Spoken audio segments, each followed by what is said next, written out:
and welcome to the NewsGuard Academy.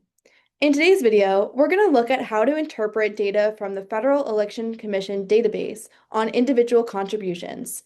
This database is relied on by many in American politics for accurate information, but it is also sometimes exploited by partisan actors looking to pin a political identity onto someone. That's why it's very helpful to be knowledgeable about this database and how to properly interpret it. Today we'll examine the claim that the suspect in the September 28th shooting at a Mormon church in Michigan, Thomas Sanford, donated to Democratic causes. Conservative social media users use these purported donations in an attempt to pin the shooter as a Democrat or a left-wing extremist.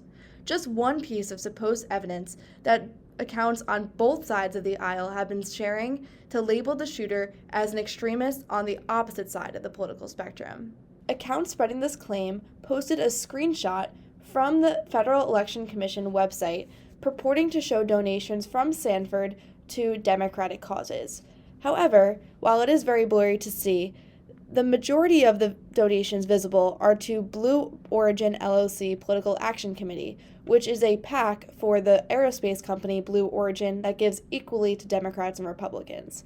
However, we can see 3 donations on the screen were to Act Blue, which is a Democratic fundraising platform. The questions we should be asking ourselves now is whether this screenshot is authentic, and if it is, whether it actually shows campaign contributions from the suspect in the shooting. First, let's navigate to fec.gov ourselves.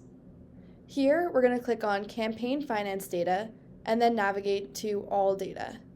If we scroll down a bit, we want to find the section that says Find Contributions from Specific Individuals, and type in the name of the contributor that we're looking for. So in this case, it would be Thomas Sanford.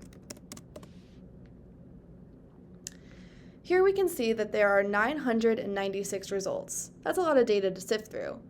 However, if we scroll down a little, we look here, these are the donations that were referenced in the viral social media post that we're attempting to fact check. From news reports, we can easily find out that the suspect Thomas Sanford lived in Burton, Michigan for most of his life and has owned a home there since at least 2016. FEC records include the city and state of where the contributor resides. So, we can use this information to determine whether any of these donations are from the suspect Thomas Sanford or if they were made from an individual with the same name. Looking just at the 3 Act Blue donations that were present in the screenshot, 2 of them came from an individual who resides in Wisconsin and 1 from Idaho, none of them from Michigan. So none of these are relevant for proving the point that the suspect, Thomas Sanford, donated to Democratic causes.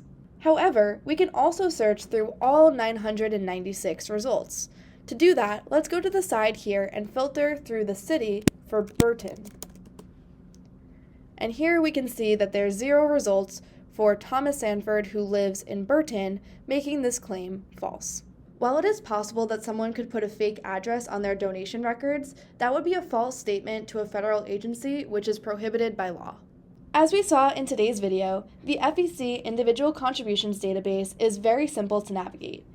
You can even filter for a more narrow time frame, by the occupation and employer of the contributor, or look at multiple individuals at one time.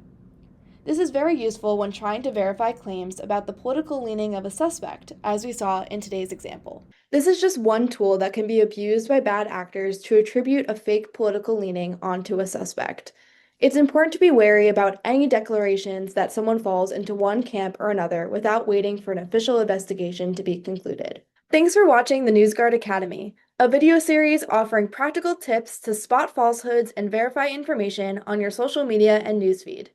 I'm Sophia Rubinson, an editor of NewsGuard's Reality Check newsletter. To learn more about how you can verify information on your social media feed, be sure to subscribe to NewsGuard's Reality Check newsletter at newsguardrealitycheck.com. See you in the next video.